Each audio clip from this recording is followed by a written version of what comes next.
বলেছে আমি তোমাকে অঢেল সম্পদের মালিক বানিয়েছি, তোমার সম্পদ তুমি কোথায় ব্যয় করবে। এই কথা আল্লাহ সুবহানাহু ওয়া তাআলা সূরা বাকারার 14-15 থেকে বলছে আয়াতের মধ্যে যে ভালো ভালো কাজ তুমি ব্যয় করো। তোমার মধ্যে যারা মুসাফির, অবনে সাবিল এবং যারা অভাবগ্রস্ত আছে, ঋণগ্রস্ত মানুষ আছে, এদেরকে আল্লাহ সুবহানাহু ওয়া তাআলা দেওয়ার কথা বলেছে।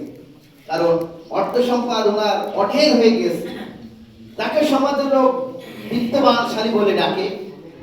তাদের সম্পদ থেকে নিয়ে যারা সমাজে ভালো অভাবগ্রস্ত আছে এদেরকে দিতে হবে। প্রিয় হাজিরিন, তারপরে 6 নাম্বার বলছে নিজের হাত গলার সাথে বাঁধিয়ে রাখিও না, অর্থাৎ কৃপণতা করিও না।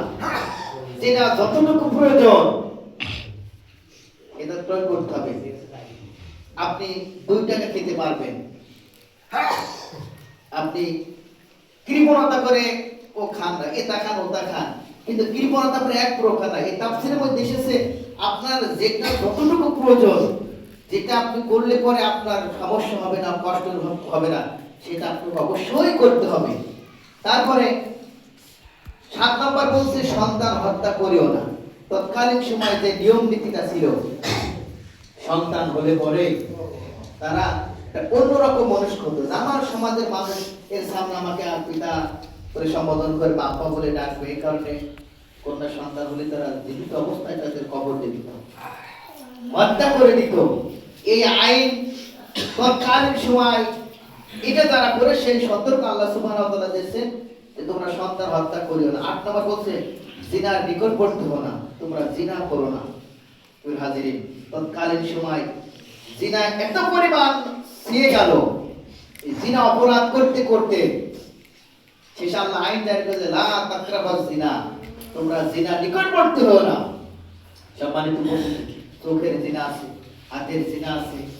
এতিম দেখে দেখে সমাজের কিছু বিত্তবানশালী সম্পদশালী মানুষ তাদেরকে সাহায্য করে।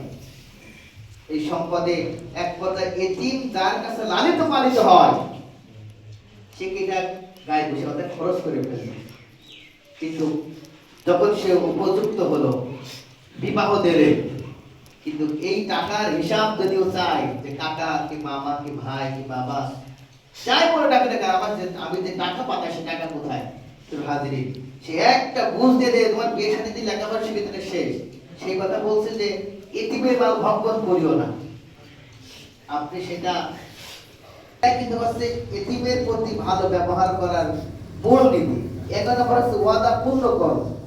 কারণ তৎকালীন সময় ওয়াদার প্রতি তারা ভ্রুক্ষেপ করতো না। কি ওয়াদা করলো, এর গুরুত্ব কি, অর্থ কি মাত্রা বুঝতো না।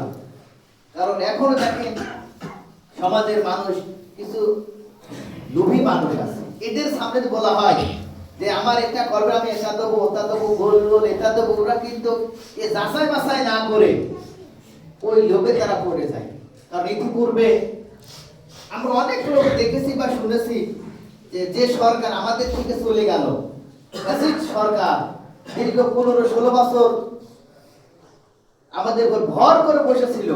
এই ক্ষমতা আসার আগ দিয়ে আমাদের অনেক লোক দেখিয়েছে, তার মধ্যে 2টা লোক খুব পছন্দনীয় লোক। দেখেন কি একদম বলছে আমি ঘরে ঘরে চাকরি দেব, এই কথা এই সরকার বলেছিল। তারপর 10 টাকা কেজি চাল খাওয়াবে। এই যে মানুষের বিবেককে কাজে লাগাইতে হবে যে এটা করলেই আসলে হবে কিনা তা আপনার জানা দরকার আছে। এখন বলে যাচ্ছে যাক, কিন্তু আপনি যাচাই বাছাই না করে আমার চাচা ভাই খালো জান ভাই ভুলে যাচ্ছে, ঠিকই এরা পারে না কিরাই পারবেন।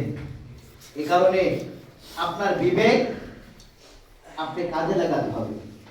আপনার যে আমানত, এটা আমানত আপনি যেখানে সেখানে অর্পণ করতে পারবেন না। এই কথা আল্লাহ সুবহানাহু ওয়া তাআলা সূরা নিসার 58 নম্বর আয়াতে বলছেন আপনার মতামত, আপনার রায়, আপনার সিদ্ধান্ত একটা আমানত। এই আমানত যেখানে সেখানে দেওয়া যাবে না। কারণ ওয়াদাটা যা করেছে এটা সে পালন করতে পারবে কিনা, পরিপূর্ণ হচ্ছে কিনা এটা দেখতে হবে। ওয়াদা করলেও এটা সে পরিপূর্ণ হবে না। প্রিয় হাজিরিন, এখানে ওয়াদার গুরুত্বটা আগে বুঝতে হবে। ওয়াদা কি? আল্লাহ রাব্বুল আলামিন কোরআন কারিমের মধ্যে বলছেন ওয়াদান আলাইহি, আমি ওয়াদা করলাম। তাওরাত ওয়াল ইনজিল ওয়াল কোরআন, তাওরাতে, ইনজিলে এবং কোরআনে।